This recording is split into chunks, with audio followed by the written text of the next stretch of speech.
While it's often said necessity is the mother of invention, it is sometimes countered that, in fact, accident is the mother of invention. For a great example of this, consider the story of David S. Morgan of Asheville, North Carolina, who in 1892 was granted a patent for a handheld wheel-style metal cutter, specifically designed to slice and score wallpaper. Morgan never expected that shortly after its release, chefs and home cooks would discover that, in addition to its intended use, the device was also extremely handy for slicing dough.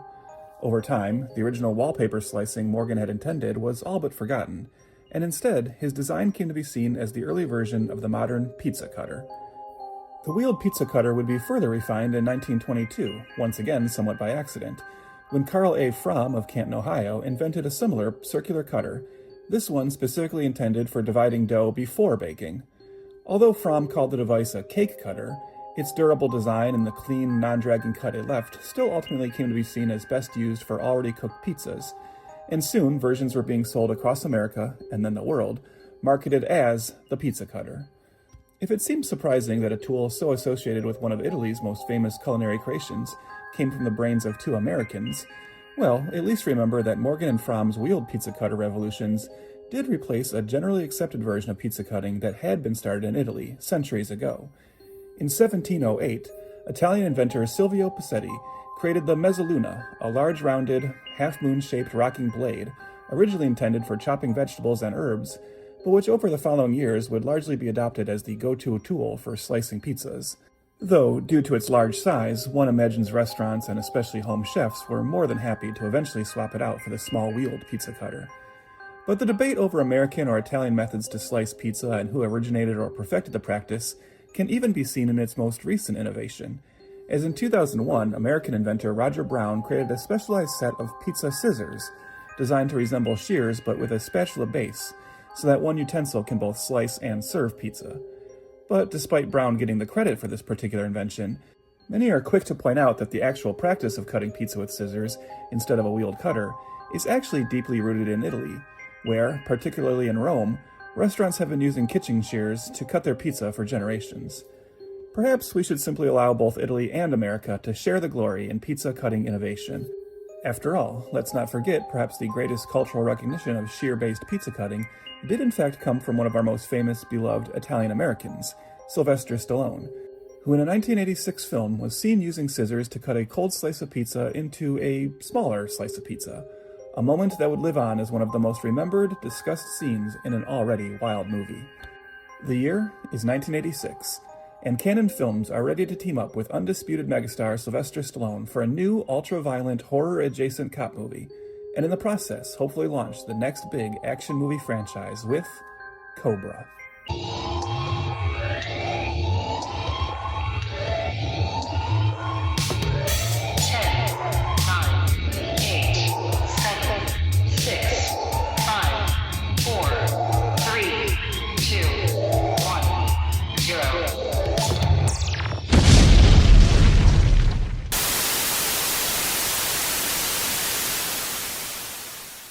Welcome once again to Fail At a Franchise, the show dedicated to some of Hollywood's most infamous mistakes, missteps, and misfires. This is Trev. In 2026, there are 4.58 million podcasts, around 584 million people who listen to podcasts. The average podcast episode is between 20 to 40 minutes. And my name is Chris. Oh, that's a sudden end there. That's I wasn't sure where you were going to go with that. I thought maybe, I thought if you were willing to bust out in song, I thought maybe we'd get a little, I wear my sunglasses at night. That was an option. Or you could have sang, you got the touch, right? Because that's got a little history with this. Yeah, there's a lot of different options here. But I will say I wanted to lay some factoids down. Those are real, by the way. I looked that up. Yeah. For 2026. We got a lot of competition out there. Let's just say that. Yeah. Chris, I don't want to put a damper on this episode right away, but I know that it's usually like you're the one who's, when we record, is often under a time crunch. And I know even recently we've moved our recording times up. But just for this episode, I want you to know I kind of have to wrap this one up early because after this, I am meeting all my buddies at the warehouse for our monthly axe clanging meeting. And that's really important. I can't miss that. No, I get it. Mine was last week. Yeah. And you know what? We didn't accomplish much. No. Yeah, well, that's funny. Me and my buddies usually don't accomplish much either. That's strange. No, I don't even think anybody talks. Nope. You just get in that circle, And you clang. Yeah, you clang. It's a good time. Good time is had by all. And speaking of good time is had by all, welcome to part 3 of Misfired Cannons, our series looking at failed franchise starters from the infamous 80s action schlockmeisters Cannon films. And we previously have looked at Invasion USA with our good friend Brian Christopowitz, where we also gave kind of an overall history of Cannon and our kind of relationship with the studio. And then last time we looked at the somewhat Invasion USA sequel, maybe prequel, maybe nothing, retooled follow-up, Avenging Force. But we're rolling into a big one this time, Chris, because Cannon, no pun intended, Cannon had big guns too, right? Even bigger than Chuck Norris. Oh, you know what? Actually, let me just take a moment here because I just brought him up before we get into this movie. I think it's important because thank you very much for adding that addendum to the beginning of our previous episode. Oh yeah, of course. Which we had recorded before the tragic passing of Chuck Norris. But since I didn't get to chime in, I will just say I echo your sentiments. As you said, we don't necessarily agree with the man's politics, and as we learned, you and I don't necessarily even think much of the man as an actor. But right. We were both fans of the icon, and you can't deny just kind of the general pop culture impact he had. And honestly, I don't know if you feel this way too, in the wake of his death and seeing all the tributes, even though you and I kind of gave him a little bit of a hard time and talked about how he was never our guy and we don't love Chuck Norris movies, I've kind of been feeling like this hankering to sit down and watch more Chuck Norris movies. I don't know about you, but yeah. No, I feel you. I've been the same boat for sure. Yeah. Okay. The same speedboat on the waters of the Everglades, of course. Yeah. so rest in peace, Chuck. We all miss you, and we know you're up there beating the shit out of angels. Yeah. All right. So with that said, as we said, let's roll into the big guns of Cannon with one of the biggest stars they ever worked with. Maybe the biggest? I don't know. We'll talk about that. And that is Cobra from 1986. Chris, tell us about it. It is directed by George P. Cosmatos. He directed Rambo: First Blood Part 2, which is the Stallone connection, obviously. He also directed Tombstone. Also, sort of, but also sort of to this movie too. Yes, I know. Because I feel bad for this guy. It's happened to him twice. Yeah, it's funny because, and we'll get into it, but it sounds like this might be a Poltergeist scenario. Where he got Poltergeist twice. Yeah, and nobody likes Poltergeist 2, so that makes sense. Hey, I do. I like all three. Well, you like everything. Okay. But no, Stallone might have taken the reins on this one. Which we'll get to. But Stallone did write this movie. It is very loosely based on a 1974 novel called Fair Game by Paula Gosling. And which, did you see that was also, not to cut you off, but yeah, that's okay. Yeah. Just about 9 years later, that novel was made into the movie Fair Game with William Baldwin and Cindy Crawford. Do you remember that? Oh, no shit. Oh, no, I didn't know that. Yeah. You should research the movies. Yeah, but I don't want to. But then would I have to sit down and watch Fair Game? Because I really don't want to. You would. Yeah. That's why we keep you away from the dossier. Because if you just any reference to any I just movies, decided to look. I was just like, you know what? I'm going to look up that book to see how loose of an adaptation this is, and that's what led me to that information. So it actually sounds like there are elements of this movie that are closer to the book than that movie, but then vice versa too. So it sounds like all three are pretty different from one another, except for the general concept of a guy protecting a woman. Yeah.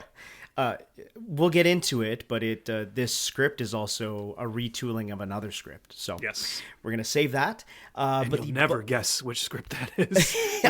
If you don't know the history, we could give you 100 guesses, and I don't think you'd get it. No.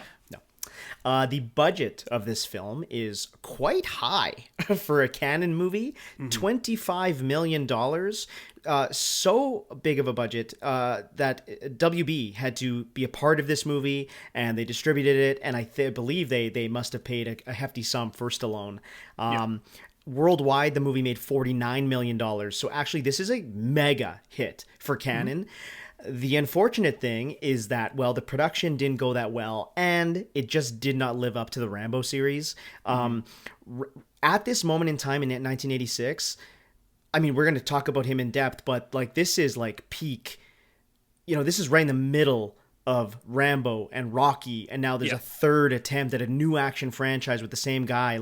This movie comes out 1 year after Rocky IV, which is the most famous one. So, other than the first, of course. But, Yeah, this is going to be a wild one. This is going to be a very interesting He's living pretty conversation. high on the hog at this point. Yeah, this is the yeah. peak of his powers. But I will say, and I've got his filmography in front of me, and I'm sure we'll talk about this a little bit more later. I'm going to make the case that, and this isn't saying anything about how we feel about this movie. And as you said, this movie was a hit, but I would argue that this movie might be the beginning of the end for him.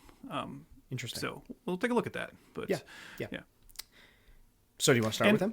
Well, actually, I think we should just say too, because I can say this quicker. You mentioned how that's a pretty high budget. You can't say this quicker. No, you mentioned how this has a high budget. Turn into the Micro Machines guy. I just wanted to throw out quickly, because since we do try to attach these all to like the canon timeline as well, when you say that $25 million was a high budget for them, that was very calculated, of course. This was their attempt to become big time players. And that speaks to the even like going out and getting Stallone, right? Like they had some minor successes. They've had a lot more failures, but we talked about how they were the kind of company that as long as like one movie out of like the 12 they released in a 6-month period hit, that was probably good enough for them to keep financing what they were doing. But they got to a point where, since most of their hits had been minor and since they were just chugging along in the low budget action world, they clearly wanted more respectability. They wanted to play with the big boys, and that meant they had to go get a big boy. And like Charles Bronson was like their first attempt at that, but let's face it, he was past his prime, right? Yeah. The Death Wish sequels were what they were, but you're not going to like recapture the Charles Bronson of the 60s and 70s. And then Chuck Norris, same thing, right? Like Chuck Norris was a big deal for them to get, but they were also getting a Chuck Norris who specifically said, I don't want to make the kind of movies I'm known for.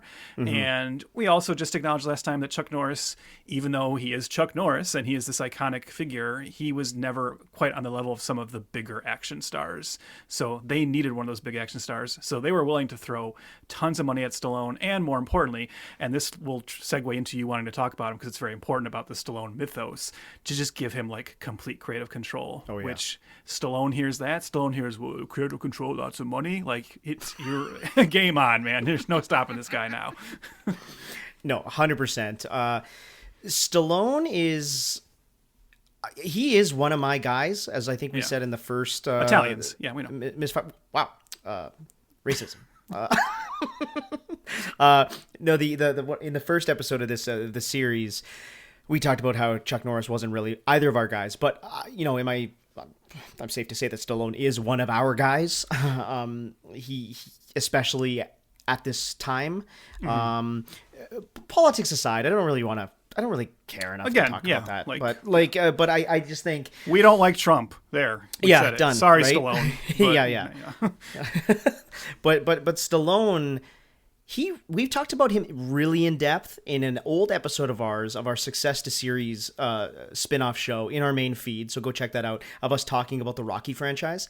But Stallone is like a true auteur in my mind. Like he's an action guy. He's a muscle man. He's shooting all the guns. He's got the one-liners, but he also writes so much of his own movies. He's directed a bunch of them.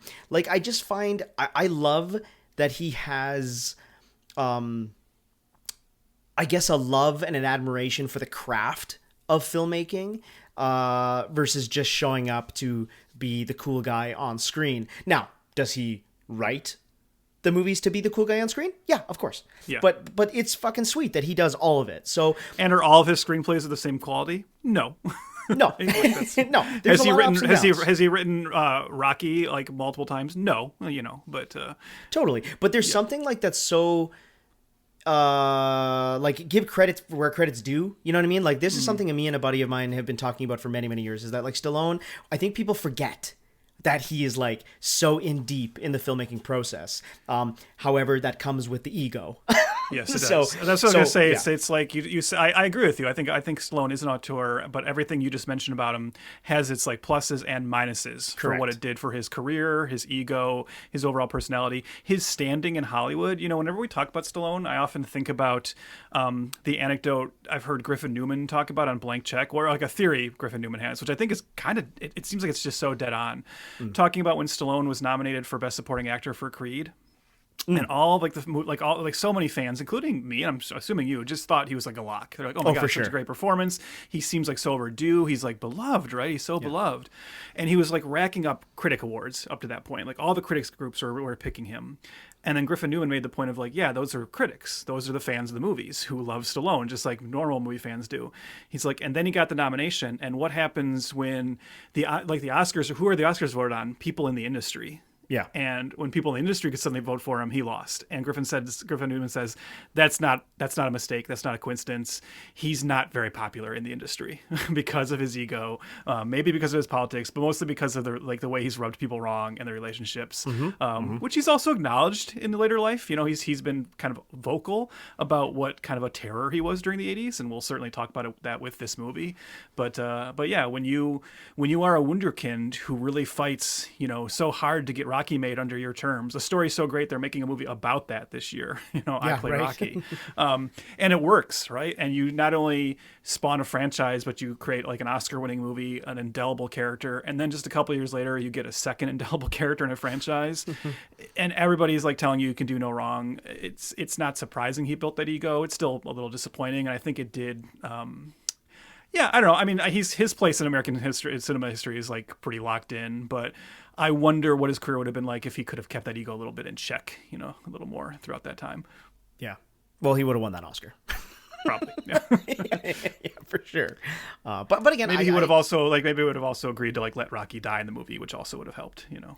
That too. Yeah. Give yourself a death scene, you got a better chance of winning an award. That's all I'm saying. It's true. Yeah. Yeah. Look, Michael B. Jordan did it twice. Well, kind of. Yeah, well, yeah, kind of. Yeah, actually. Whatever.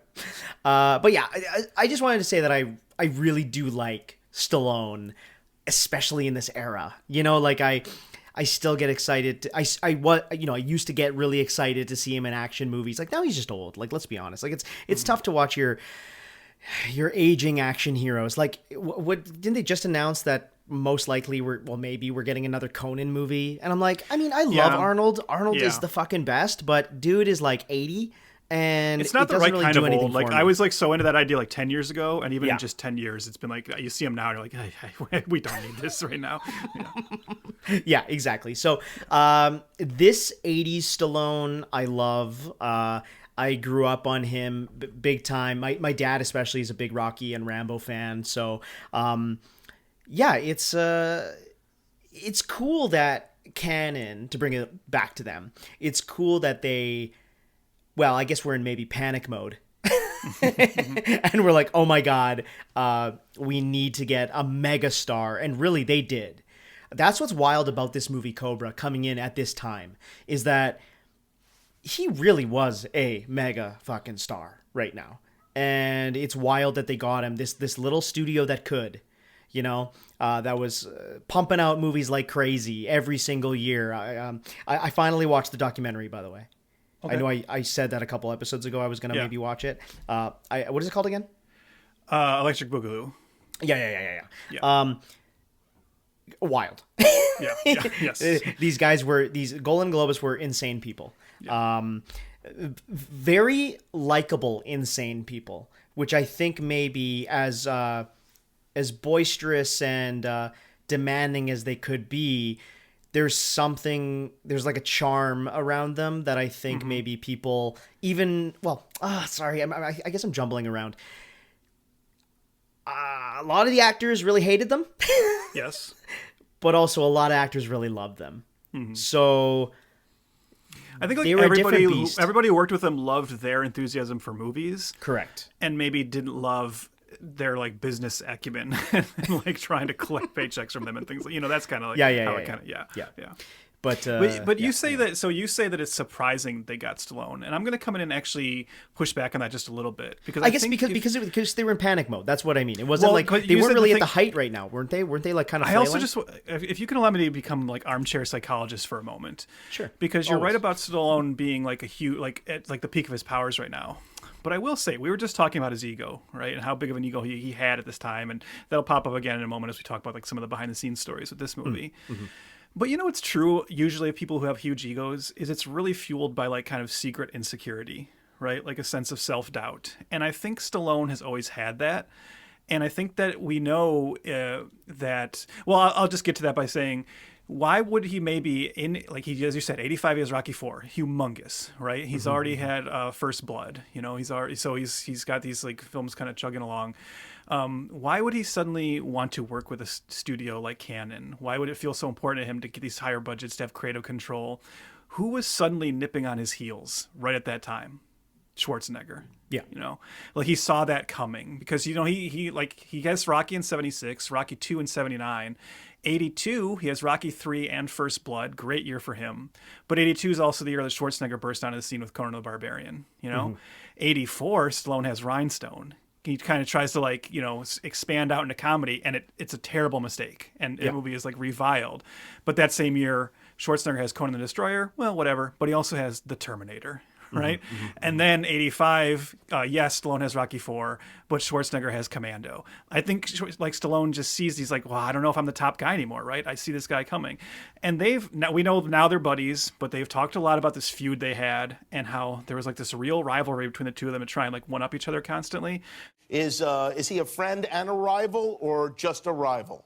No. In the 80s, he was just a rival. Just a rival. It was just competition. It was all about who is making bigger movies, who has more definition in their muscles, who has more box office success, who kills more people, who kills people more creatively, who has bigger knives, who has bigger guns. And at the end, I started running around with machine guns that were only used for helicopters, mounting on helicopters or on tanks. It was crazy. It was all-out war. It was all-out war. Chris, I'm going to send you a picture. Okay. I want you to take a look at it, and I'll post this on the socials too, for I can see, everyone can see it. But this just kind of goes to this idea. I want you to look at the posters for the Terminator and Cobra. And what do you notice about these posters? yeah, totally. They're the same poster. They're the right? same poster. Same poster. Color Except scheme, everything. What's different? Stallone's gun is bigger. And this is something they've literally said, right? He's like, well, I got to have the bigger gun, so I look more masculine, right? So I think he decided to take this Cannon deal because for him it was well, I'm going to get this creative control. I'm going to make the kind of movies I want to make. I think for him it was the salvo in the war to try and fend off the encroaching Schwarzenegger threat. That's how I kind of read it. Interesting. Do you think it also has to do with his original script being rejected? Oh yeah. Because we're gonna get into it here of what this script actually was to start off, but Ghostbusters. Told you you'd never believe it. No. Hey, you know what? Not far off from crazy. Yeah. Yeah. But Arnold, I'm glad you brought up Arnold right away because Arnold has proven that he has comedic timing. Yes. Excellent comedic timing. And I was texting with a buddy, honestly, probably an hour before we started recording.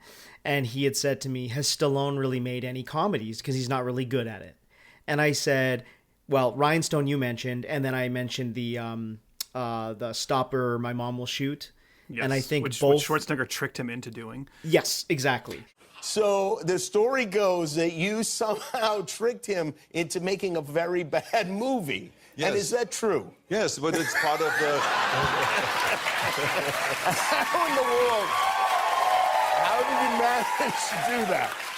How did you pull that off? Well, because they came to me because Hollywood knew that I was wanting to get out of just doing action movies and do comedies. That's why I did then Twins and Kindergarten Cop and movies like that. Thank you. But so they came to me with this other movie, and I forgot what it was called. Stop or My Mother Will Shoot. Stop or My Mom Will Shoot, exactly. Yes. That's right. And so I read the script, and it was a piece of I mean, let's be honest. And so I said to myself, I'm not going to do this movie. So then they went to Sly, and then Sly called me, and he says, hey, have they ever talked to you about this movie? And I said, yeah. I said, I was thinking about doing it. I said, this is a really brilliant idea, I said, this movie. And so when he heard that, because he was in competition, he immediately called him and says, look, whatever it takes, I do the movie. So he did the movie. Wow. And of course, the movie went major into the toilet. You are a diabolical man. And Oscar, another infamous bomb. Yeah. Yeah. So I think Stallone tried this comedy thing, and then it just blew up in his face, and he said, never again. Yeah. And that's not to say his movies don't have comedic elements, but he's not a very funny man on screen, right? On screen, maybe behind closed doors, maybe in the Oval Office. We don't know. But this script was originally, well, I guess pieces of it was originally Beverly Hills Cop. Yeah. Sylvester Stallone was signed to play Axel Foley in Beverly Hills Cop. And the role that became iconic through Eddie Murphy. Stallone's hired to make this to be the lead. He, of course, because of his ego and because he likes to be a part of every single aspect, he decides to rewrite the script entirely and remove almost every single piece of comedy, which is bizarre to think about. Like now that the movie we know. But of course, when he brought it to the studio, they rejected it, and they both decided to part ways. It sounds like he was probably fired, but it was definitely not a good fit. So then he takes this script that he had rewritten, takes it over to Cannon, pitches Cobra, and adds the little fair game aspects to make it its own original thing. Yeah. But this one, like, it's just bizarre to me to take like a once comedic script, flip it on its head, bring it somewhere else to Canon, and they say yes, and they pay him a shit ton of money. Yeah. Well, I mean, it like right there, you see the lesson that a lot of stars learned with Canon, right? Is that you can get them to say yes if you're a star. I don't even wait. And when you're a star, they let you do it. You can do anything. Whatever you want. They will just like fund anything. And as you saw in the documentary, that was at least part of their downfall. It was just this idea that they were so eager to be in bed with a superstar that they just accepted it. And they never stopped to think, well, I wonder why that other company said no to this. Like the studio that made Beverly Hills Cop obviously saw it and said, ooh, this is pretty expensive and this isn't exactly what we're looking for. Obviously it works in their favor. It's kind of like an infamous story now that because that falls apart, they get Eddie Murphy, but the movie has to go into production very, very quickly. Yeah. And almost everything Eddie Murphy says in that movie is like entirely improvised because they couldn't really have time to rewrite the script. Mm-hmm. And obviously we see the magic of that, just letting Eddie Murphy roll. And of course that creates like another iconic franchise. But yeah, I mean, even like in his rewrite, he had even rewritten Axel Foley to be Axel Cobretti, right? He just wanted that last name so bad, because he wanted to reverse engineer the idea of the Cobra nickname. But it is so bizarre to just think. It's more bizarre to think about him trying to do the comedy of Beverly Hills Cop. It's not surprising to hear he tried to turn it into like a more ultra violent. Well, he should have just waited. He could have done Beverly Hills Cop 2, which basically is what he was trying to do, an ultra violent action movie. It's one of those weird Hollywood stories. It's just one of those weird like Hollywood factoids. It's pretty funny to think about these two movies being connected in any way, but but as you said, it just speaks to Stallone's ego, but it also does speak to his power that he was able to take that script and for most people it would just die on the vine after one studio says no to it. And to his credit, he got it made. He just took it somewhere else and actually powered through. Yeah, made and got paid. So he came out on top on and got a minor hit out of it, and a hit that is continued to be like a cult favorite. So big time. It worked out for him ultimately. Big time. Yeah. Well, I guess let's talk about the production of the film itself and why maybe Stallone directed this thing. Well, of course, it was being rewritten on the fly. There's a few drafts throughout the filming they were very different. They had to change things up, and then Canon had to be like, well, that is too expensive. We're already giving you $25 million. We can't give you any more. Certain things had scenes at night, had to be changed because of a mosquito problem. I thought that was funny. Yeah. Which that literally sounds like it was really just like Stallone doesn't like mosquitoes. Yes. That's kind of how that read to me. Like you say, you make it sound like there was like some mosquito plague of like 1986 when they're filming this. No, I think it's just like he's like, I got stung, I don't like it. And they're like, oh God, okay. So like everything was scrapped. Yeah, I'm itchy. The cast and extras were forbidden to talk to Stallone on set. At one point, Stallone had complained to the cinematographer that they were falling behind and they got to push the crew harder and be quicker, be better. And they had a big screaming match a few times, and a lot of the delays were blamed on, well, we haven't mentioned her yet, but Brigitte Nielsen is in this film as the love interest. At the time, she was married to Stallone. Yeah, recently married. It sounds like they were just kind of like fooling around all the time. And again, his ego, he's running the set, he's running everything. Rick Waite, the cinematographer, had stated that Cosmatos, the director, in quotes, probably would have made a great producer, but he was a terrible director because it just sounded like he could not get a hold on Stallone or the entire set as it played out in front of him. So, yeah, kind of a... I would give him a little bit of the benefit of the doubt with that accusation, though, because it is. I mean, yes, it is true that if you're the director, and especially if you worked with the guy before, you should probably be expected to maybe rein him in a little bit. Yeah. But in terms of like not being able to control the production, I mean, this sounds like a production that like the most like experienced director would have had a hard time controlling. You know, you do have your main star is like the big power player. You are working with two insane producers. It is constantly being rewritten. They're like retooling the finale while they're filming it, you know. So it just sounds like just to like lay it all at his feet. I think it's probably unfair to lay this at any one person's feet. It just sounds like one of those kind of like nightmare confluences of trying to make a movie with a lot of out of control factors. Oh yeah, definitely. Yeah. And the production issues did not stop there. Once the movie's filmed, they put together about a 2-hour cut. It was X-rated because of all of the violence, which an X rating is like just a death nail, obviously. Like it's so much worse than R. So they have to retool it. They have to cut out a half hour. Main plot points get taken out because Stallone is like, hey, Top Gun is a huge smash hit, and we're worried that we're not going to get enough showings, so let's get at least one more extra screening a day at all the theaters, so let's remove as much as possible. So we'll get into it, but there is... I mean, it's pretty obvious that there's no fat on the bone in this movie. No. It is an hour and 27 minutes, and that's with credits. So, and I think that's where the kind of assumption and conspiracy theory about this being a Stallone directed movie comes in. It's more that it's more that it's not even that he directed it; it's that he edited it. You know, this is the Stallone cut we see. It really sounds like he was allowed to kind of go into the editing bay and take out all the stuff that he wanted to get it down to what he felt like was a more commercial version. So I think that's where it comes from. I think you see that, surprisingly, as we said, right, the guy who was smart enough to write, you know, something as beautiful as Rocky, just a little while later was like, let's take out any character development and any kind of like, you know, storylines and plot in this movie and just boil it down to its action essentials. And I think that's maybe what frustrated Cosmatos, and I think that's where people kind of look at it as more of like a Stallone movie. But that's simply that for him, that was a commercial decision. Yeah. Even the just really quickly too, we mentioned that he was married to Brigitte Nielsen at this point. Even that, do you think? Look, obviously Brigitte Nielsen was beautiful. I get why he would, you know, why he would fall for her while making Rocky IV and why they got married. But she has also and why he filmed her dancing with Polly's robot in Cobra.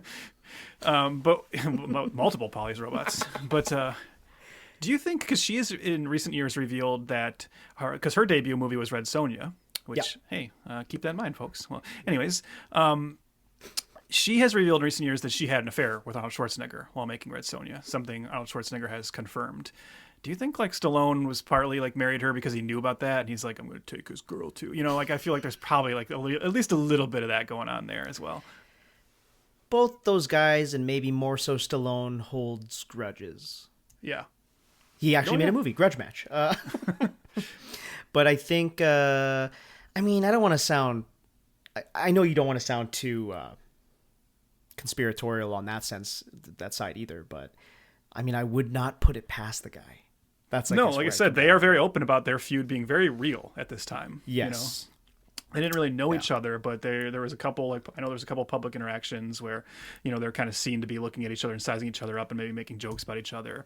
And they're definitely both chasing the box office. You know, I just feel like there was two elements that Schwarzenegger had that Stallone didn't have, and this is what kind of comes back to like where I say like maybe his career could have gone even higher. One was that Schwarzenegger found like the comedic timing, which Stallone could never quite nail. But Schwarzenegger also like was very willing to, he really wanted to work with like great directors. You know, he wanted to attach himself to the Camerons, the Verhovens, the McTiernans. Yeah. And Stallone clearly never had that impulse. Stallone wanted to either direct everything himself or work with directors like Cosmatos where he felt like he could kind of push them around a little bit. And he was never willing to kind of give himself over to, you know, like a big name director. It's really interesting to think about a version of Cobra where maybe he didn't just pick like someone he saw as a yes man and put it in the hands of someone with like more kind of, you know, ethereal like power, but would it have made a better movie? I don't know. Well, that's something I guess we'll talk about. Yeah, James Cameron's Cobra, followed by Cobras with a dollar sign. Okay, that was perfect. Let's get into the movie proper, I think. Sure.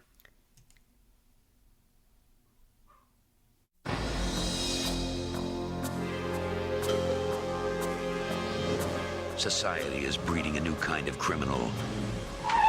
It's also breeding a new kind of cop. Meet Cobra. He does the job nobody wants.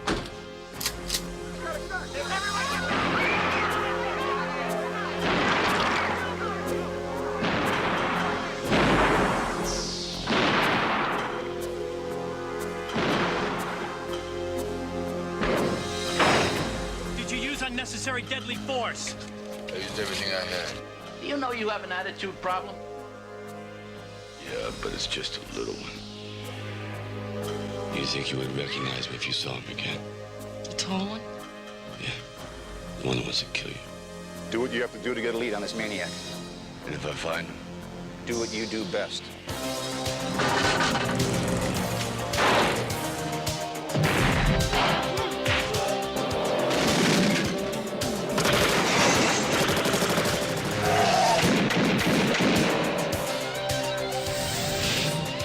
Stallone is Cobra, the strong arm of the law.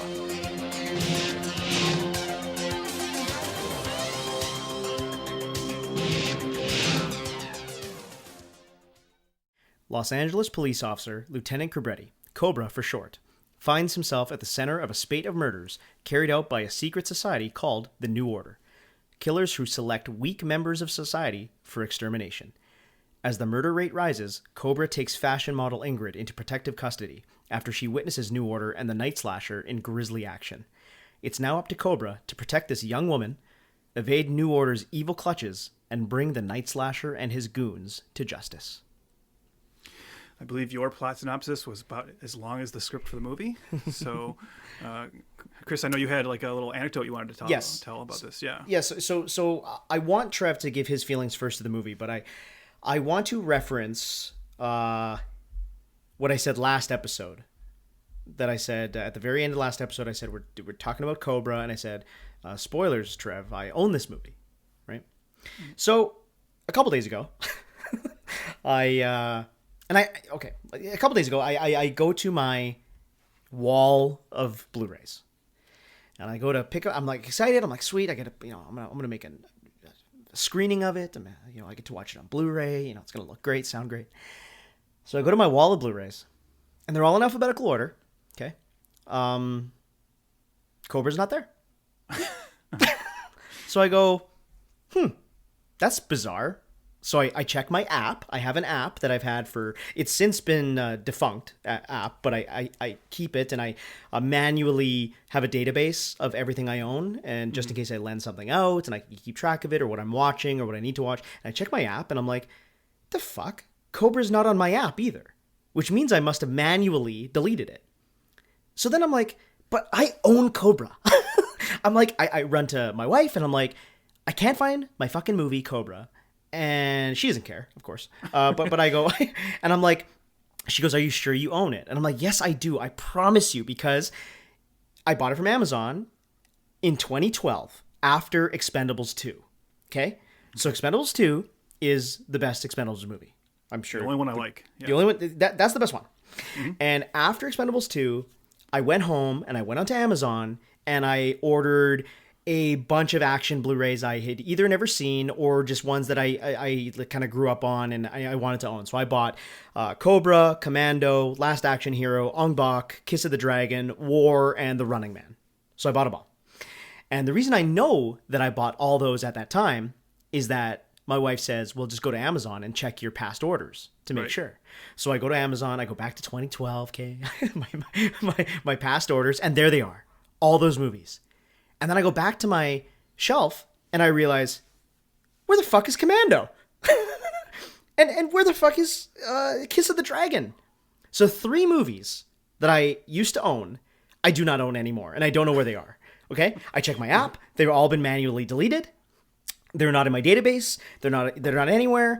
And I'm wondering, okay, what had occurred? And then I remember in like circa 2016, 2017, I kind of did a purge of TV DVDs, okay? Because it was kind of like right before Netflix like really popped off, but there was still value to them. And I was like just trying to like make room, and I'm like, you know what? Let me just like sell like a tub of fucking DVDs, but mostly TV. And I have a feeling back in like 10 years ago, man, I fucking traded them away or I sold them. So anyways, I make my bed with that, and I'm like, wow, I got rid of Cobra, I got rid of Commando, Kiss of the Dragon, pissed off. And I'm like, okay, where is Cobra playing and where is it streaming? And it is streaming on Crave, which is a Canadian streaming service. So, okay, great. And Crave also owns, it shows HBO shows as well. So it's kind of like everything that goes to HBO and Max goes to Crave. Okay. So I go to Crave, and all good. I set up I crack a beer, a Coors. I sit there. I'm ready to watch fucking Cobra. I start it, and then that monologue I referenced in the beginning of this episode starts playing, and it's in motherfucking French. Which luckily you're Canadian, so of course you speak French. Yeah, and I'm sitting here and I'm like, oh my, and I scream. Because Crave is such a piece of shit streaming service. It is priced at one of the most premium services, and it acts as one of the worst. The layout's bad, everything's bad, and they do not label if things are French only. And in the age of rights issues and everything's being sold off and this company owns that company, blah blah blah blah blah blah blah, some movies have sold off just like the French speaking rights to certain streamers. And I found this out by years ago. I tried to watch the Chucky series that you told me to watch. I have since watched it all, but I tried watching it. Same fucking thing happened to me. So anyway, now I'm super pissed. And I'm like, now it's been like an hour since I decided to watch Cobra. Anyways, I figured it out. Moral of the story, physical media forever. Well, and Jesus Christ. Oh my God. Anyways, I watched it. Physical media forever until you accidentally sell it in a tub of TV DVDs. That is a great story about Cobra, or as you know it, Le Cobra. So yeah. Can I ask, when they do the monologue at the beginning, was the French dub actor trying to sound like Stallone? Yes, he was. Yeah. Oh, that's. Yeah, I want to hear that. You know what? Can you record that and send it to me? Yeah. Yes, I will. I'll record it and actually put it right here. En Amérique, il y a un cambriolage toutes les 11 secondes. Un vol à main armée toutes les 65 secondes. Une agression toutes les 25 secondes. Un meurtre toutes les 24 minutes. Et 250 viols par jour. Okay, great. The thing I like about that story is you acknowledge that you kind of just blind bought the movie originally, and then you sold it. So we still don't know how you feel about the movie. So that's correct. So that's great. So let me first share how I feel about the movie, because as this will not surprise you to hear, as you're probably getting a through line of my canon movies. This is a movie that was on cable all the time when I was a kid. So this is a movie I have a lot of familiarity with, and I know it's not really thought of as one of Stallone's greatest. I know it's had let's call it Rocky kind of no pun intended. I can't believe I said that. I was gonna say a Rocky reputation over the years, but not that kind of Rocky reputation. More like it's been dinged a lot, but then it's also been celebrated a lot. Mm-hmm. And I am of two minds of this movie, maybe even more than two, which is a very funny thing to say for a movie as simple-minded as this. 3 minds. Yeah, for Cobra, a movie that barely has one mind. And that's kind of what I want to speak to, because there's part of me that knows, there is the lore of the work print cut of Cobra, which some people say they've said, or they say they've seen, but it has never really popped up online. It's not on any of the physical media releases. But allegedly, we know there was a cut that was about an hour longer. And the people who say they have seen it say, yes, it is better. It's obviously probably more true to Cosmatos' vision. And we know it had more backstory, more character development. The supporting characters had more to do. And like part of me really wants to see that version because let's face it, this version is cut down to the bone to the point of just kind of, it's not nonsensical. It's very easy to follow, but it is just like boiled down to kind of like the basics. However, I will say that even though I really would kill to see that version, and you know, I can't help but wonder what that was.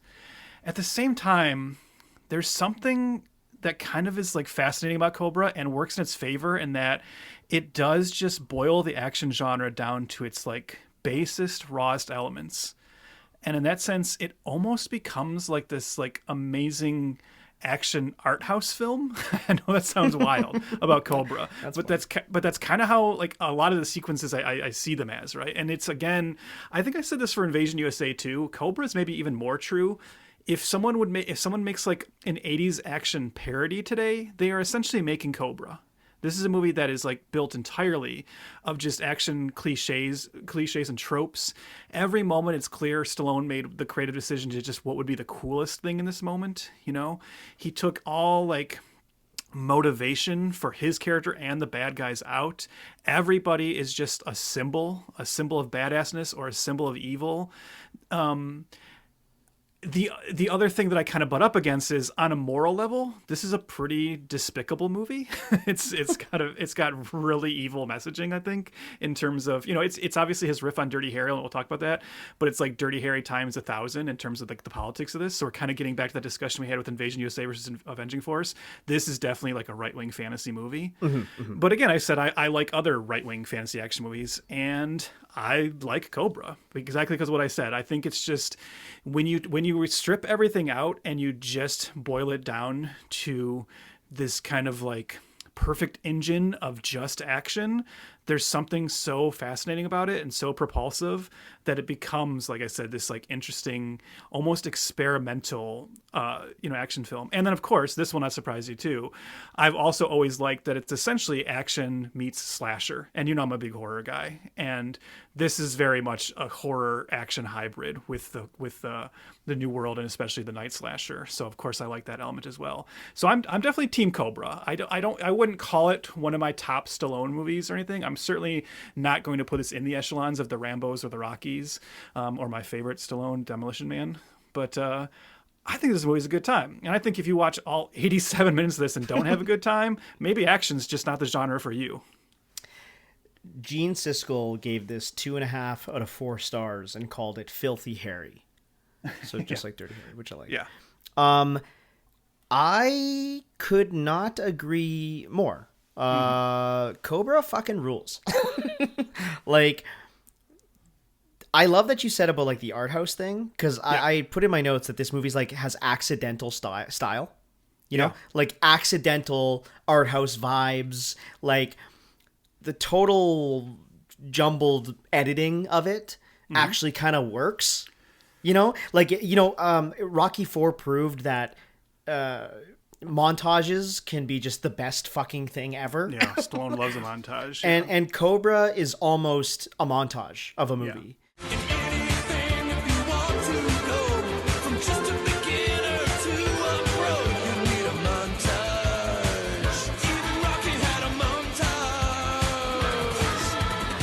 And I just found it so propulsive, so fun, not very interesting.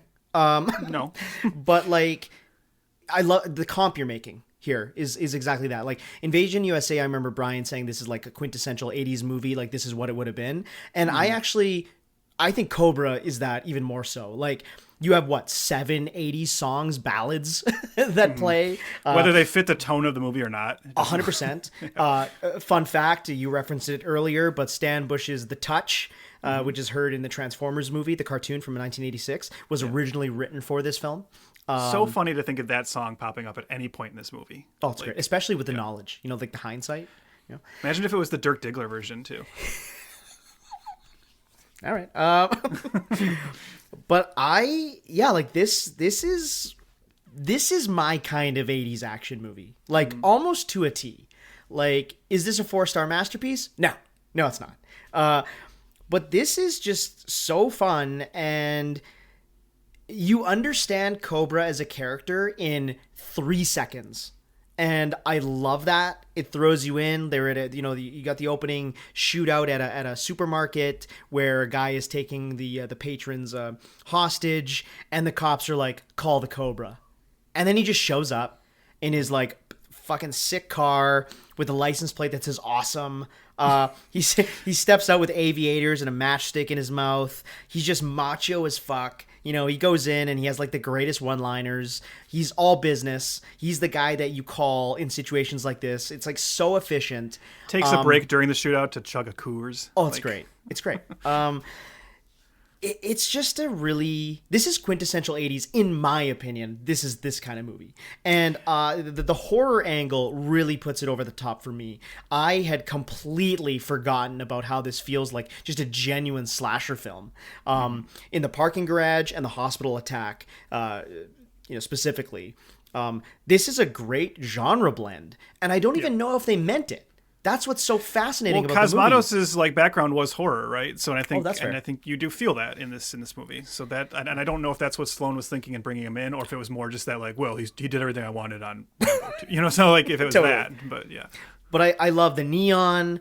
I love the slick feel of everything. Like everything is reflecting at night. Love that. Sorry, not to cut you off again. Sure. But like, I'm so glad you mentioned that, because I might have forgot to say this. So I'm watching this with my wife, as I do for all these movies.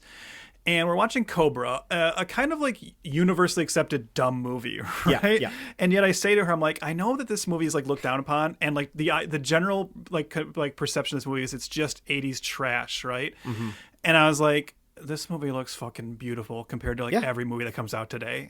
It was like unbelievable. I was like, can you imagine if we got a movie that looked this good today, we would like cry. And this is Cobra. Everything in LA is gritty and, like I said, reflecting and beautiful and glistening from the dirty grime of it all. It feels like they really did film absolutely everything in LA. People made fun of Cobra for wearing his sunglasses at night, but when there's that much neon in the city, you have to, man. You have to. You'll go blind. But and the editing style, I really want to come back to that, because this movie was hacked to bits for really business reasons, purely. They had to get back to an R rating instead of an X. You had to make more showings at the theater, and Stallone chose his ego over, like the villain's intentions and purpose. Okay? Yeah. And he does that, and because of these quick cuts, it's almost like foreboding, like it feels so much more exciting because of the quick cuts and the montagey nature of things and how the editing is matching the musical beats. Again, accidental style. Yeah, when I saw the thing with the art house thing, you made the joke about Bridget Nielsen dancing with the robots, but there is this like montage where her character is like a fashion model, and we see her doing a photo shoot with these robots, and it's intercutting between that and then like the cult like getting ready to go out and murder people, and it's like so disorientating and so weird. But you said you're also like, it really does leave you kind of reeling and wondering like, what is happening? What is going, like, why am I seeing these robots? Like, because they actually show like flash cuts of the robots for like 30 seconds before they establish that it's from a photo shoot. So at first you're really like, what the fuck? Why are there robots? It's just like, it's so disorientating, but that works in its favor because it is creating this kind of like, psychotic break, which is appropriate for what is happening in this movie. Dude, and the car chase is so sick. The camera looks like it's right there, like on the hubcap of the fucking cars. The things are, I might be swearing too much, I'm sorry. But Cobra brings it out of us, I know. It does. But it's like, it's got tight angles. He drives backwards with his Uzi out the window. There's sidewalk driving, there's big air jumps, there's oil tank explosions. Like, it's such a dangerous stunt and sequence. Like it goes back to what we were talking about in Invasion USA, where the stunts seem dangerous. Mm-hmm. That scene is specifically, I was like, this seems dangerous. And they probably shouldn't have been filming it. Mm-hmm. And it's for our enjoyment. I think they really, there's just a lot of there's that auteur nature in this movie that I kind of brought up earlier. It feels that way to me. That's why I find myself like kind of wanting to push back against the Stallone actually directed this like theory. I want to. He's a pretty good director. Let's be honest. He is, but he doesn't. He But is. this isn't necessarily his style, I would say. Like, not entirely. And I think some of like the more horror elements, that's where I do think you can feel Cosmatos. So I think it's like it's important to say that maybe the marriage is here that like you take someone, you take a great director with a good stylish eye, especially for horror, and then he makes this movie, right? And then an action editor takes it and chops it down to like the essentials of what makes action chug along, Right. and it creates this like perfect marriage of like, as you said, this really kind of incredible genre hybrid that I think people just didn't appreciate at the time. And as we said, look, I'm going to acknowledge, and again, I'm not using this as a complaint, but I think a lot of the more like left-leaning critics of the time were probably also very put off by the politics, which I've acknowledged are awful in this movie. This is one of those movies that is very much about how like it is making the case that like the problem in society is essentially that cops aren't allowed to just shoot and kill whoever they want. That is ultimately what this movie is arguing. And it's definitely a riff on Dirty Harry. Stallone clearly wants to make his Dirty Harry movie to the point where I don't know if you watch this movie, Chris, and wondered why do they even bother to give Cobra a sidekick in the form of Chico Gonzalez, right? Poppy or Tony from Seinfeld. Sorry, Tony Gonzalez, I think, in Cobra, right? The reason I made that mistake is that character is played by Rennie Santoni. Do you know what else Rennie Santoni was in? Dirty Harry. Dirty Harry as Dirty Harry's partner. Harry's partner, Chico Gonzalez. So Stallone literally said, "I'm going to take Dirty Harry's partner." Like that's what it is, right? It's like he kind of is like he got the same actor to essentially play the same character, right? And said like that's his cue to the audience, like I'm Dirty Harry now. And the thing about I think the Dirty Harry movie, I love Dirty Harry, of course. I like that franchise. Mm-hmm. That is a movie that had the kind of same messaging, but I think it clearly had a little bit more on its mind. It was kind of investigating. Sure. It even had the same kind of idea that the Dirty Harry is about a rogue, play by his own rules cop going against a killer heavily modeled on the Zodiac killer who had recently been in the news at that time. Here we have Cobra with Stallone as a rogue, play by his own rules cop going against a killer inspired by the Night Stalker, who had recently been in the news. So it's just like, it's so Dirty Harry, and he takes the same partner. But Dirty Harry obviously had a little bit more socio-political messaging in mind. And obviously, as that franchise goes along, it starts to wrestle with that idea a little bit more, even to the point of the first Dirty Harry sequel is about Dirty Harry now against other dirty cops, like saying like, well, actually, dirty cops are a problem.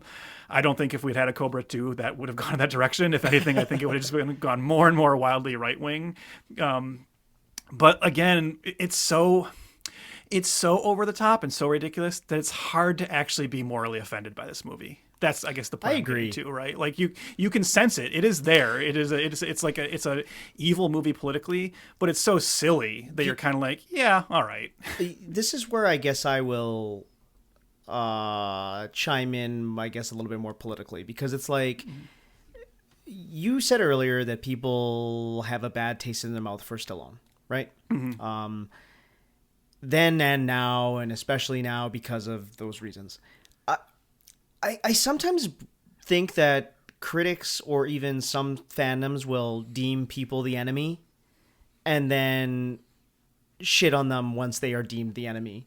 And we can't look back fondly on this movie, because of where he is today. Like we do that with so many other people, but just because they are, buddies with fucking Donald, we can't. Like, again, I disagree with everything that's going on in the world, everything. But you know what? Cobra is awesome.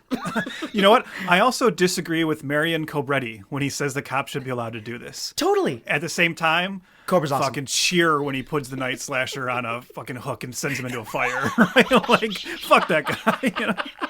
100%. Like, it's the thing, because again, the movie, because we talked about, like, it operates on almost no logic to the point of establishing its own logic, right? Mm-hmm, and it's the thing where it takes place in a cartoon reality that is so not ours by stripping out all character and actual, like, plot. It's so silly that, like, this is the kind of world where you go, you know what, in our world, where things are really complex and everybody's open to corruption and things clearly suck, as evidenced by, I don't know, look at any news story of the past 10 years. We don't want police like this, of course, right? We want police to have to follow rules. We do think rights are important.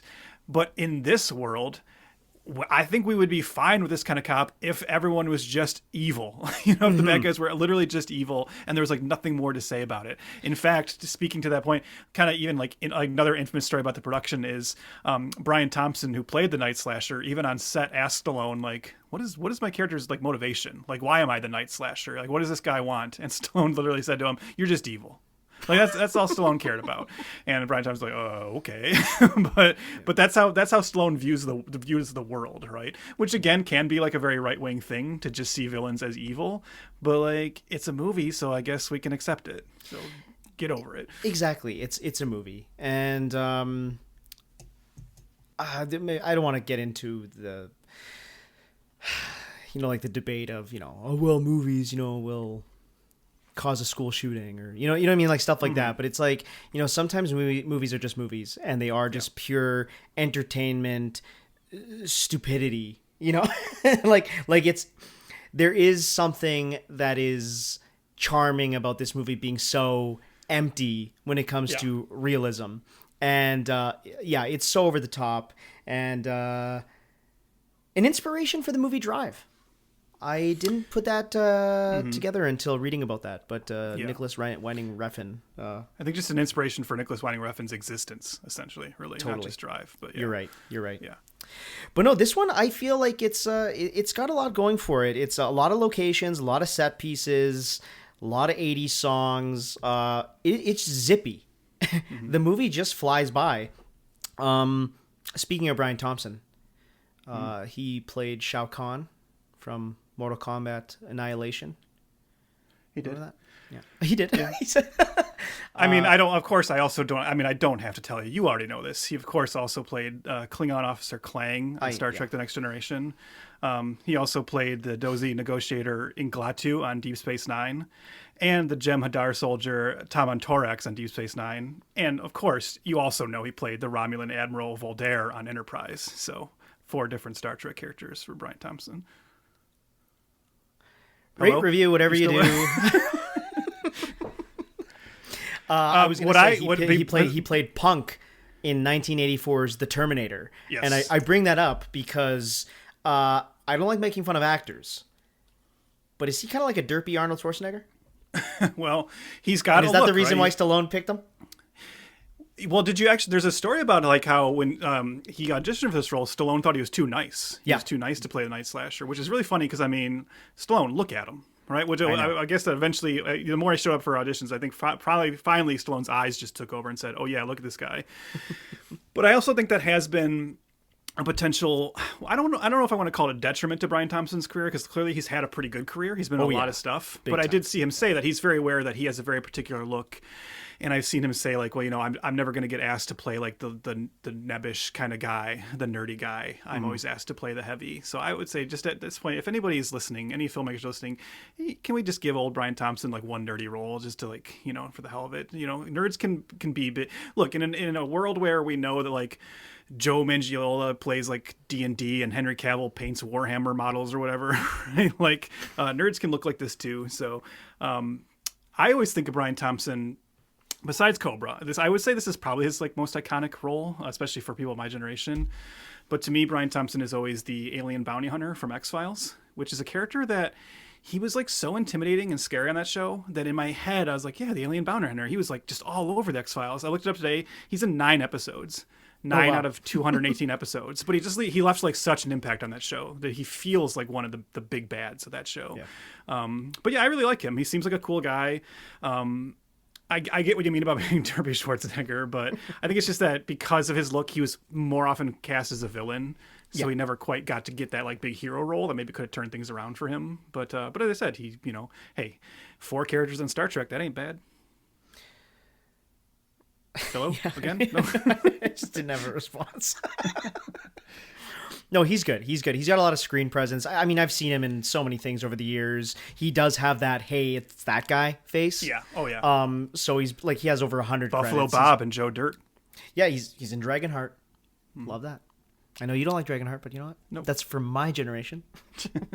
It's actually really important for him to have that screen presence because, as I said, I would assume that like the stuff with the cult and the Night Slasher is what was trimmed down the most on this because you already made some jokes about this. This cult makes no sense. No Their sense. motivations are entirely unclear. We have no idea what they're trying to accomplish. We have no idea what their hierarchical structure is. Is the Night Slasher the leader? Is the woman the leader? Is someone else that we never see the leader? What are they trying to like force on the world? Right? Remember my plot synopsis. I had said murders carried out by a secret society called the New Order. Killers who select weak members of society for extermination. Okay, somebody else wrote that. Okay, and yeah. I don't remember that being in the movie. I don't remember what they were. I just thought they were killing women. Yeah, I don't know. These the New Order is like the underwear trolls of like evil cults, right? Where they're just like kill random people, question mark profit, I guess. But that doesn't matter because Bryan Thompson just has so much like instant on-screen charisma that he's scary to the point he has to be, and he just works as a horror slasher villain. You know, yeah. Yes, he has no motivation to speak of, but he's fucking scary, and I believe he's trying to get Ingrid. So I want Cobra to punch him in the face a lot and then murder him. So totally. And that's kind of all that matters. And when he does finally get his little monologue at the end, which can I tell you, when this movie came out, when this movie played on cable all the time, how many like kids would just be on the playground and stuff. If anybody was imitating anything in this movie, it was everybody going, "Yeah, pig, come on, pig," like that. People just loved to do that. But he's pretty great in that moment, and I'd say he's just great in the whole thing. Oh yeah, yeah. Let's bleed, pig. Where are you, pig?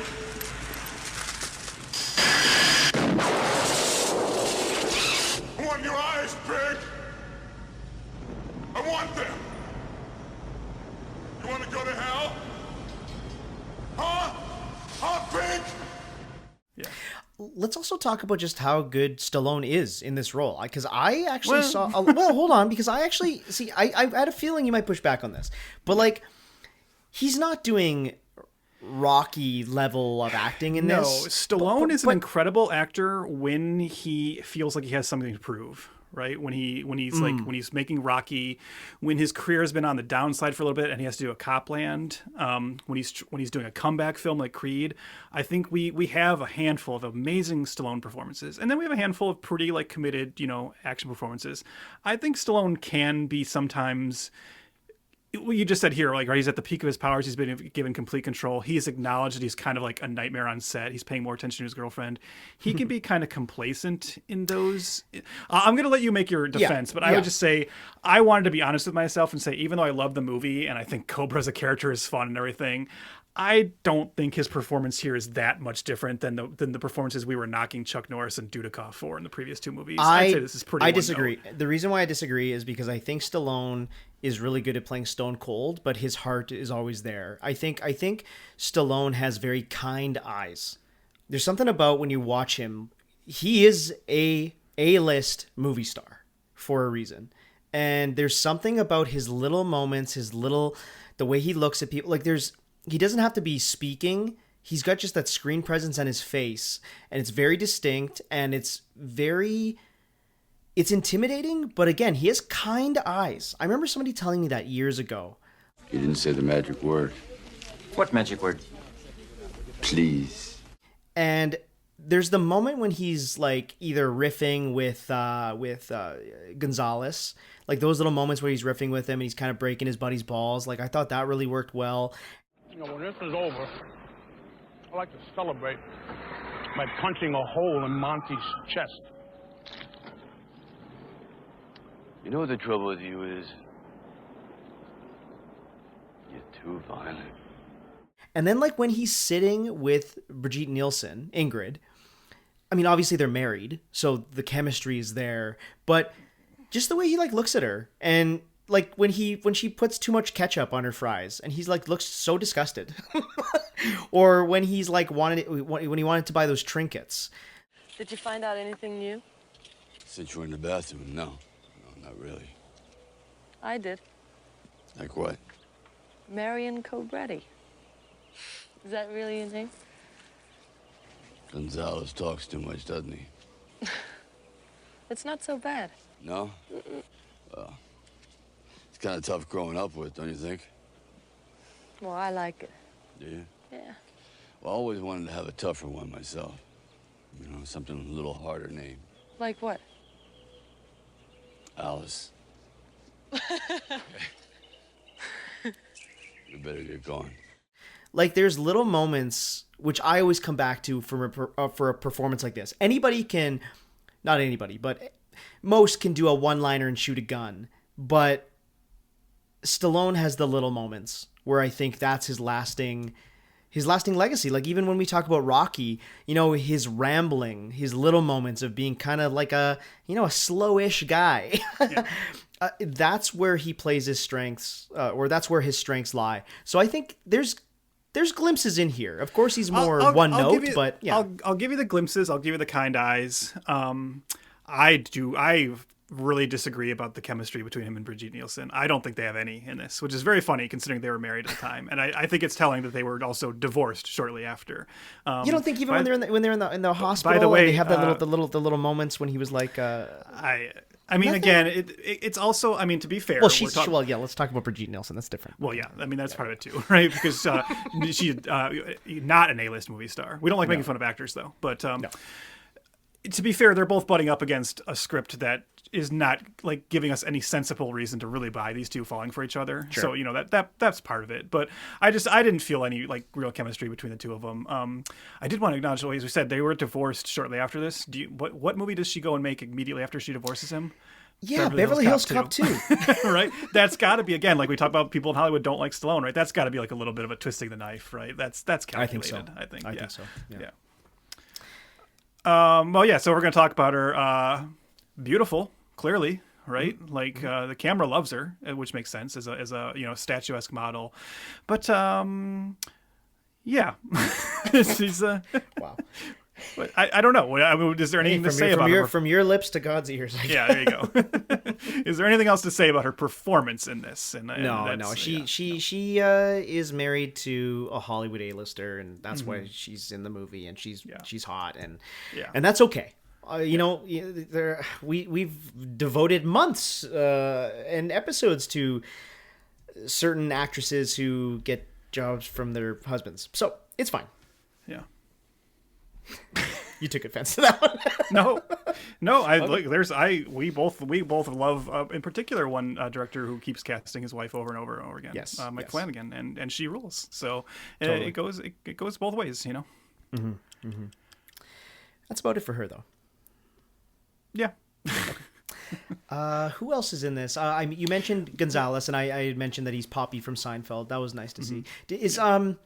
It's been so long since I've watched Dirty Harry. Like I couldn't even tell you. Well, here we go. So that movie.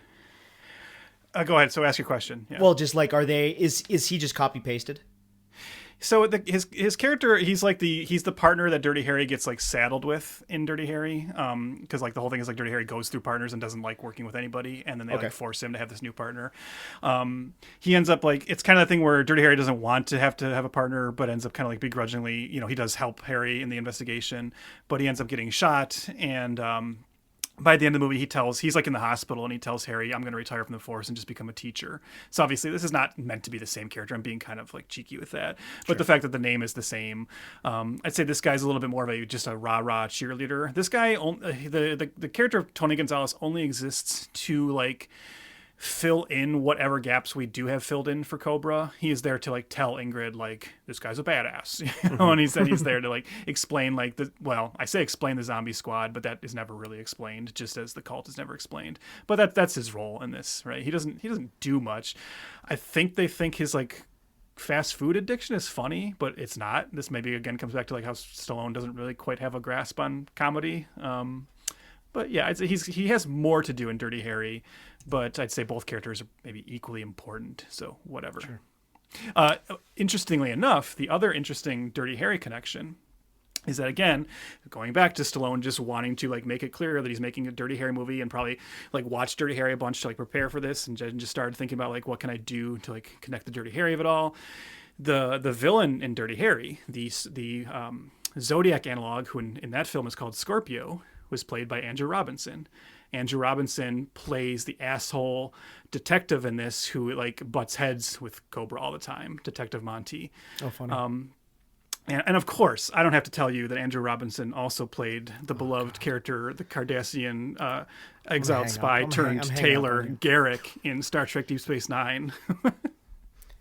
Chris, can you check your messages again? I just sent you a very important picture. Oh my god, you son of a bitch. Not only did Andrew Robinson play Garrick on Deep Space Nine, but as you see from the copy that I own, he also, of course, wrote the novel Star Trek Deep Space Nine: A Stitch in Time, all about the character of Garrick. So, a beloved Star Trek alumni for myself. Mm-hmm. Mm-hmm. Who isn't beloved from the fucking alumni? I just think it's funny though that like it's very telling about like Hollywood like trajectories, right? Is that when you're a young up and coming actor with like a lot of piss and vinegar and like all the energy in the world, you can play like the psychotic villain, right? That's like based on a serial killer. And then just a few years later, as you get older, you're the grumpy old cop that everybody hates. That's like the authority figure. And if you don't believe me and you don't believe Andrew Robinson, just also ask Marco Rodriguez, who plays the supermarket killer at the beginning. And then about 10 or so years later would play Torres, the lieutenant that gives Ernie Hudson a hard time all the time in The Crow. So it's like the same trajectory. And of course, I don't have to tell you that Mark Rodriguez also played the Cardassian officer Glyn Tell in The Next Generation and Captain Paul Rice on The Next Generation. This is the real reason you like Cobra. This is the 6 coming in degrees swinging of on this separation one. Or whatever the fuck. You have 3 actors in this movie that are Star Trek alumni, 2 who have played multiple characters. I can't not let that stand. And the other one wrote a Star Trek novel. Come on, I can't let that go. Wow. I'm worn out. Good. That's it. I don't have any more. Okay. You better believe I looked at every other cast member to see if they also appeared on Star Trek, but I didn't see. The clanging scene, I guess we made a joke about that, which was funny. Just nothing gets done at these meetings, which is great. No. Again, like I just what would you, if you had to guess, what would you say? We can maybe we can just do it right now. We can what is the New Order trying to accomplish exactly? Because they're very clearly heavily Night Slasher is very heavily Night Stalker influenced, you know. Yeah. And I would say it's very clear, again, speaking to like the politics of the time and the things that probably Stallone believed in. They seem very Satanic Panic coded. The cult. Totally. Yeah. But like, what do you think they're trying to do here? Like, what's their end game? They're called the New Order. They talk about like a new world. Do they want to actually overthrow the government and install a new society? Is it just pure chaos? What do you think they're aiming for? I think it's more the chaos, the anarchy of it all. Yeah. Is that's why it's so random, and deeming people lesser than. They do kill young white women as well. You know what I mean? Like they're not specifically. Well, they kill everybody. They specifically say on the news that the Night Slasher targets anyone. Exactly, that's what I mean. But like it's not as pointed. You know, like Avenging Force when the guy drops the N-bomb. You know, it's in his speech. Like this one is definitely more. Nobody is safe, so let's get our shit together in the New Order, that sort of speak. But that's how I would say it's anarchy. It's anarchy. The movie does make a strategic mistake in that it breaks the rule of threes in a very unfortunate way, and that there's this scene at the beginning when Cobra is pulling his car up to his apartment building, and these thugs are in their car and they're taking up his parking spot, and he just bumps their car to push it forward, and they get all mad at him, and they kind of get in his face, and he just kind of shows off that he's Cobra, tears one of their shirts, and they kind of back down immediately. And then a little later he comes back and they see him coming and they pull forward, and then he gets out of the car and they say like, "Hey, see what we did?" And he's like, "You're great citizens." You know, there needed to be like one more scene with those guys to kind of bring it like full circle, right? Yeah, where they like are just like now totally buddies with him or something, just to push it one more time. Can I give you my 5 favorite lines? Yeah, of course. In no particular order, because I just wrote them as I heard them. The very beginning, the supermarket killer. I'm a hero of the new world. You're a disease, and I'm the cure. Yeah. Love that. The other one is... Do you know you have an attitude problem? Yeah, but it's just a little one. Oh, I think this is the Night Slasher when he's like, "We're the future," and he's like, "No, you're history." It's great. And then this might be the best one. This is where the law stops. And I start. I like that too. Did that like bring like total like Judge Dredd flashbacks though to you though? Yeah, I guess so. Yeah, it did. And I mean, It's funny because like he's playing Judge Dredd more in this movie than he is in Judge Dredd. You're so right. That's so funny. Yeah. Yeah. And even to the point where like that, or even to the point where the opening voiceover, which I know you put in the French version, but maybe we should just also let people hear the real version. In America, there's a burglary every 11 seconds. An armed robbery every 65 seconds. A violent crime every 25 seconds. A murder every 24 minutes. And 250 rapes a day. That is so close to the opening voiceover in the Carl Urban Dredd. Wow. You know, just kind of, yeah. No, you know what? No wonder I like this movie. Hey, this is Dredd before Dredd. It kind of is. It's Dredd before Judge Dredd before Dredd. He is Judge, Jury, and Dredd. Executioner, right? Like that's He really is. Yeah. Wow. I wonder if this is another reason why he wanted to play Judge Dredd. But that's funny then, because then later when he makes Judge Dredd, like famously, and he said it himself, like he just did not get the satire of that, which is so fun. It's like, you did it already. You made except his response to that would be like, well, that wasn't satire. That was my real politics. And I was like, oh God. But yeah, totally. Yeah. Yeah, this movie's great. I of course, after I was done with it and I loved it. I thought it was just so fun. Then I go and look, it's kind of, people have problems with it. And yeah, like as I said, it's never been like, it's got a cult weird. following for sure, but it's never been one of his most beloved movies. I do want to read one quick review I guess I just don't really exactly understand it. Even after our discussion here, other than, we don't like Stallone because he's deemed the enemy, that we can't like his old movies anymore. I don't where think it has it's questionable politics. I think it's too simplistic to do that, because I think this movie even was like kind of dinged even before people knew his politics. Although you can like look at the movie and read its politics, right? But but at the same time, Dirty Harry is a movie that's celebrated exactly more than this. I think it's more that I think a lot of people, like, the Siskel and Eberts of the world will look at a movie like this and they'll ding it because of how dumb it is. They won't allow themselves to give themselves over to the silliness of it and just attack the things that we are acknowledging and not denying, but we're saying that it somehow gives the movie this like kind of bizarre otherworldly feel, right? The fact that there is no story, and the fact that the motivations are nil, and like nothing is really explained, and the editing is so haphazard. Like that's what makes it kind of fascinating. I think other people are just like, yeah, but it's bad, right? And we're like, totally. I don't know. It's like it kind of exists in this like nether realm between bad and good. It's not bad or good. It's Cobra. That's put that on the poster if you re-release this. That's great. I like that. Yeah, that was great. I do want to read a review, a Letterboxd review from a YouTube critic that I know you and I have like kind of, I don't know, mixed feelings about, Patrick Willems. But I did think this was funny. He did like it. He's gave like, it 3 no stars. trains. I'm mad about it. He gave it 3 stars and he said, and I actually really agree with this point. For most of the movie, Stallone has a match sticking out of his mouth like a toothpick. In the climactic action scene, he pours a barrel of gasoline on a bad guy, but no longer has the match in his mouth. He just takes one out of his pocket and lights the guy on fire. This is a huge missed opportunity for an amazing payoff where the match that's been right there the whole movie becomes the weapon that finishes off a bad guy. Come on, Sly. He ain't wrong there. Can't deny that one. So... Yeah, but that predisposes the idea that he had the matchstick the whole time while he's fighting. And he's getting but that's what I would have loved that though. Wouldn't that have been so funny if like the matchstick was in his mouth the whole time? It would be funny if he did like, it's like almost like he had chewing tobacco, like, and he kind of like made his lips move and just like pushed the fucking matchstick out from beneath his tongue. I will also say that Cobra is clearly like, Chuck Norris-esque in that he's like this like avatar of masculinity and badassness. Yeah. But I will say, there's kind of like nothing less badass than thinking about him like waiting in line at the DMV to get a vanity license plate, and it just says awesome.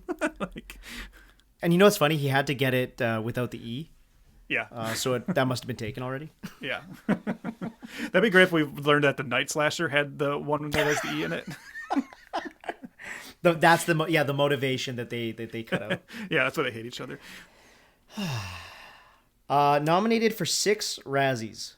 Yeah, see, this is what I mean, and this is not talking about his like relationship with Trump. It's just at the time, people were like, "Ugh, this is becoming everything we're worried that the action genre is becoming, right? Just brainless." Awesome. And you heard that so much at the time, but then again, I wonder, it's the Jackass Forever Saw 10 theory, right? Where a lot of those critics who hated at the time, I wonder if they like revisit it now and say like, God damn, we don't get movies like this anymore, you know? And that's the thing, is it's so emblematic of what people thought was like a degradation of cinema at the time. But as we just said, it's fucking shot on film. It looks beautiful. Oh yeah. It's like filled with incredible like practical stunts and action scenes. Like, so this thing that was seen as like the bottom of the barrel in the action genre in '86. Now, like most action movies today can't hold a candle to this. Totally. Yeah. That sequel was canceled in 1987. They were attempting to make it Cobra Part 2. It just never really came together the way they wanted. I mentioned earlier, I know you have more to say about that, but just really quickly, as I said, to put a button on what I said earlier about this being the beginning of the end for him. This movie was a minor hit for him, you know, and for Cannon, obviously a big hit for their purposes. And so that just emboldened all of them to take an even bigger shot on his next passion project, which was over the top in 1987. His like attempt to like redo Rocky, but with arm wrestling, which again has accidental style. Accidental style, but it is not good. No, we recently revisited it. Well, maybe not recently, a few years ago on our COVID movie nights via Zoom. That's a movie you can only like ironically. You're not serious if you say you like Over the Top. You know, correct. You're kind of having a laugh at it, and you're not laughing with it. You're laughing at it. Yes. But that movie is like really tanked, and it's kind of like, you know, he gets a little like rebound in '88 with Rambo 3, but also like Rambo 3 of the original trilogy is the least celebrated one. 89, Lock Up, and barely anyone remembers, and Tango and Cash, which is another hit, but he's starting to like share the spotlight. He has to share the spotlight with Kurt Russell. 1990, Rocky 5, uh-oh. 1991, Oscar, uh-oh. 92, Stop or My Mom Will Shoot, yikes, you know. And then he gets a little bit of a rebound. 93 with Cliffhanger and Demolition Man, which I bet was like a godsend to him, because that feels like, oh my gosh, thank God. But that's kind of it. That's like a weird aberration all the way up until like kind of the Creed comeback, because right after that, 94, The Specialist, 95, Judge Dredd, and he kind of just chugs along there until he kind of goes into straight to video land for a while, and then has like a late stage comeback later with like things like Creed and The Expendables. But so yeah, I mean, like Cobra, you know, it's, when I say Cobra is like the beginning and end, obviously Over the Top is more the beginning and the end for him, but it's kind of more just like the getting in bed with Cannon in the first place. Yeah. You know, that's probably not where his talents actually should have been at the time. But as I said, I think he was so worried about the Schwarzenegger element that he allowed himself to take that's that ego, right? And the mistakes he makes.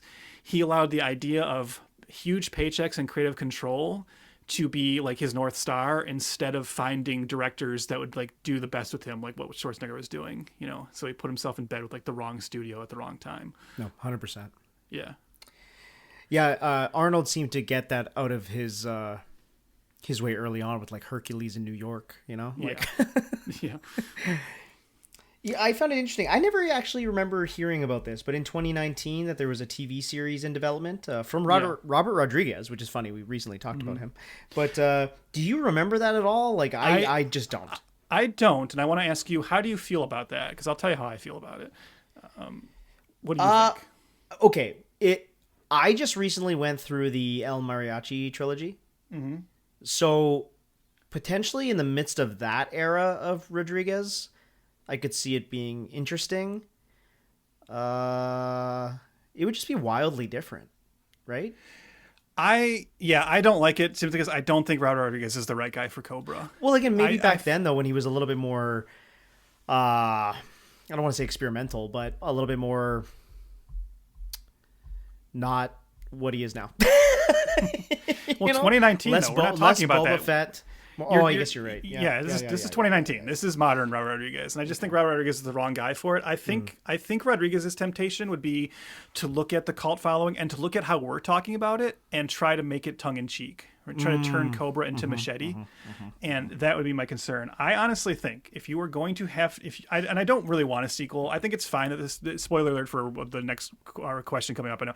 I think it's fine that this doesn't have a sequel, even though I love it. I think this is fine as a one and done. I particularly I wouldn't want to pick this as the franchise he gets stuck in over like Rambo or Rocky. Of course, you know, it's fine that this is like a singular weird, you know, little aberration. But if there had to be a Cobra sequel, and if there had to be a Cobra sequel that like at this stage, right, with like old Stallone or even just like 10 years ago, instead of Rodriguez, I would say I have two choices for who should direct it. One, you already mentioned, Nicholas Winding Refn. You know, just like let him do it, because as I said, this movie then you is can like fall such asleep. a huge influence. Hey, not me, buddy. I'll watch it with my eyes wide open, and I'll love every second of it. And I know other people won't, but I don't care. Just like Only God Forgives, a movie I will defend with my dying breath. Sure. But that's what'll happen when you watch it again. You know? if not Nicholas Winding Refn, then the other obvious choice is Panos Cosmatos, George Cosmatos' son, who made Mandy, because I think Mandy shows like what I'm kind of alluding to here with Cobra, right? It's like that crazy like hybrid mix of action and horror, but even pushed into like a more stylistic realm. That's why I would want to see a Cobra sequel do, is go even further in that direction, because you and I are responding most to like the weird ethereal otherworldly editing, the kind of like, you know, stripping things down to like the bone style, like storyline wise. That's also kind of something like kind of Mandy trades in. So I actually think it'd be really cool if Panos Cosmatos had made a Cobra 2 and actually made it in the style of Mandy, and just like had give Cobra even less lines, have the bad guys be even more otherworldly and evil and even scarier than the Night Slasher. That would be really cool, as long as Stallone didn't take it over from the son too. Yeah, I'd have to think about. I don't know any. I didn't really think about any direct. I didn't come prepared. I was like, you know what? Just like this movie, I was like, I'll figure it out in post, and I'll. Well, speaking of coming prepared, can I read also? I had our good buddy Brian send us his thoughts on Cobra, because I just thought since he started this journey with us, and actually I forgot to do this at the beginning, but I wanted to share with you what he sent me about our Avenging Force episode, because he had an interesting comment on that. So Brian, before you go into this, did you ask him about how he felt about killing Chuck Norris? No, I know he's very heartbroken over the Chuck Norris thing. People should go to 411mania.com and read. He's doing a 4-part Chuck Norris tribute. But he did say he listened to our Avenging Force episode, and he says, good stuff. The wanton violence against Steve James' family in Avenging Force could be a sort of residual idea that writer James Booth had from the Sho Kosugi Ninja Revenge movie he did the script for, and was the villain in the 1985 Pray for Death, from canon contemporary and competitor Transworld Entertainment. Because Booth's character in that movie, Limehouse, murders Kosugi's wife while she's in the hospital, and Kosugi's real-life sons, Shane and Kane, get their asses kicked throughout the movie, and they're like 10 or 11 years old at the time. So maybe James Booth was trying to turn that into a thing in low-budget B-movies he was involved in at the time. So that's why I love Brian, because like that's the kind of like insight and connection he'll make. The pulls, Yeah. But I asked him for some quick thoughts on Cobra, and he said, Cobra is the closest thing to a horror movie that Stallone has done outside of that Detox movie, and to a degree, Rambo Last Blood. And the big controversy over whether or not Cosmatos or Stallone actually directed Cobra, it's important to remember there's a much longer version of Cobra that exists, sort of, and is out there in the work print world. Because you can see why people think Stallone directed it, as it resembles Rocky IV in a way it's edited, all the music video montages, etc. But if we ever got to see the original cut of Cobra, which is allegedly like 2 hours long, we may be able to see that Cosmatos really directed it. Cobra also has one of the greatest opening sequences of all time, and one of the best character intro scenes ever, the whole supermarket sequence. Yeah. So, yeah. Cool. He's definitely along with us on Team Cobra. Nice. That was a nice surprise. Yeah. I didn't know you reached out. Yep. I didn't realize you have friends. Yeah, I know, because like we're not. So this is a business venture. I have colleagues. Yes, I have colleagues, and I have a couple friends. Hey, your wife can't be your friend, okay? Maybe Brian will listen to me talk about all the Star Trek characters that Brian Thompson played. Okay. I agree with you about wanting sequels. No, this is a good one and done. Yeah, this is great. I just don't want the legacy to be like mucked up. I don't want them to just try again. You know what I mean? The same situation of like Invasion USA. Yeah, my biggest fear actually at the time would be if they made a Cobra 2 and they did suddenly go like, well, now we need more story, and it's like, oh no, you're ruining what made Cobra special. You know, like we'll get some sort of backstory, and I just don't want it.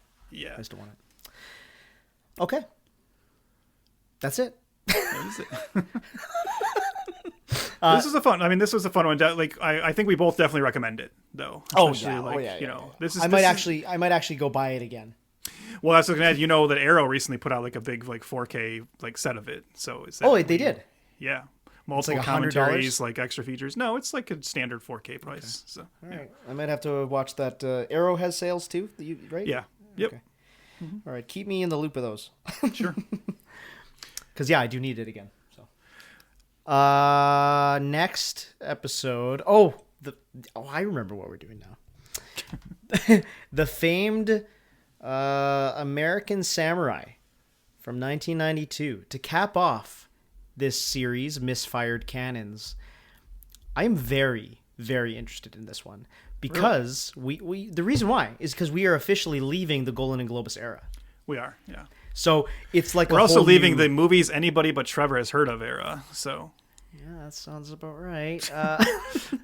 Now I gotta put 10 hours. No, I guarantee you Brian has heard this movie as well, and there's other like fucking dorks like us who know all these action stars who will know about this one. But yeah, this is definitely a different era of canon, but starring an actor who is important to this era of canon, and we'll talk about him next time. So, yeah, totally. So yeah. I'm very excited for that one. Mm-hmm. Also, you can find it on YouTube. Yeah, you can. So if that gives you a glimmer into gives you how much this movie is cared about. Any right holders looking to take it down on YouTube? Yep. Nope, it's been up for years. Yeah, so no one's worried about it. The original cut and the director's cut. Mm-hmm. And who knows? Maybe you can even find a French version of it. So. Okay, follow along at F2FPod. That's at F2FPod on all the socials. Like us there, like us everywhere. Rate, review, whatever you do. A star rating would be great. And just join the tribe, or join the cult, whatever they're doing here. Clang your axes and, get with us here. Yeah. That sounds like a weird sexual euphemism. Yeah, we're not clanging axes.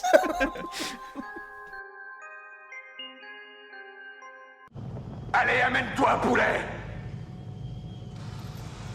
Où es-tu, poulet?